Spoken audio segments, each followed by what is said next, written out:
एक बार एक भिखारी अपने जीवन से परेशान हो चुका था, क्योंकि उसे अपने जीवन को चलाने के लिए भीख मांगना पड़ता था। उसे हर एक चीज के लिए भीख मांगना पड़ता था। इसी बात को लेकर वह दुखी रहता और दिन भर यही सोचता कि उसकी जीवन में बदलाव कैसे आएगा। यह सोचकर वह निराश हो जाता। वह हर दिन देखता कि बहुत सारे लोग निराश होकर, आंखों में आंसू ले लोग और विभिन्न चिंताओं से परेशान लोग गौतम बुद्ध की तरफ जाते और वापस लौटते समय वे लोग बहुत ही खुश होते थे।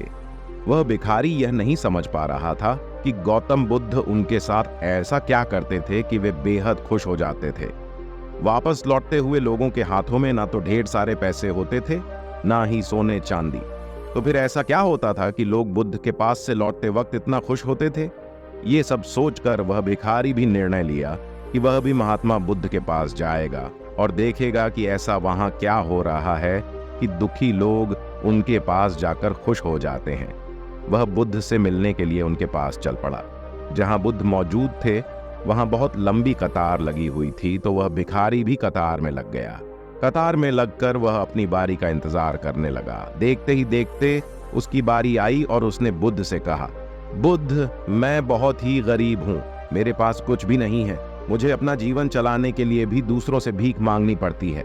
अब आप ही बताइए कि मैं अपने जीवन को कैसे बेहतर कर सकूं। यह सब सुनकर बुद्ध ने कहा, तुम गरीब नहीं हो, तुम्हें ऐसा लगता है क्योंकि आज तक कभी तुमने किसी के लिए कुछ भी नहीं किया, ना ही तुमने कभी किसी को दान दिया, ना ही तुमने दूसरों के लिए कुछ किया।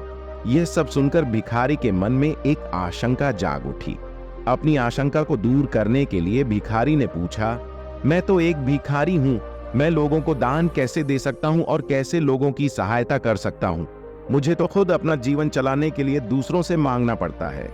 ये सब सुनने के बाद गौतम बुद्ध थोड़ी देर चुप रहे और फिर उससे बोले, तुम्हारे पास हाथ है जिससे तुम लोगों की सेवा में लगा सकते हो और दूसरों का भला कर सकते हो।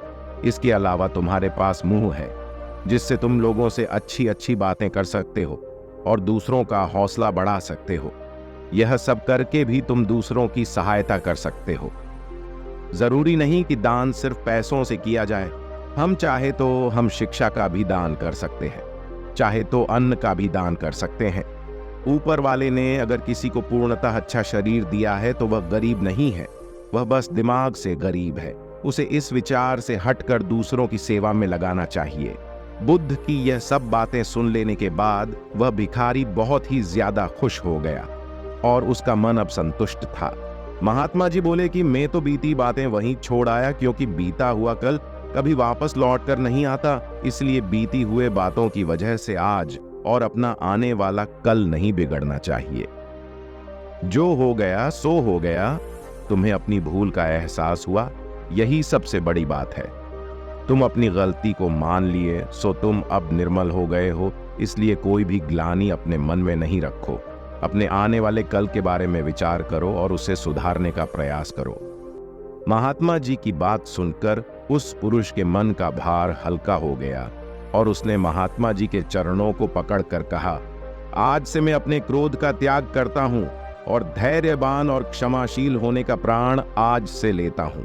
इस कहानी से यह प्रेरणा मिलती है कि यदि अपने बीते हुए कल की गलती को लेकर हमें वर्तमान में उसका पछतावा न कर, उस गलती को हमें अपने भविष्य में कभी नहीं करना चाहिए, क्योंकि दोस्तों बीता हुआ कल कभी लौटकर वापस नहीं आता।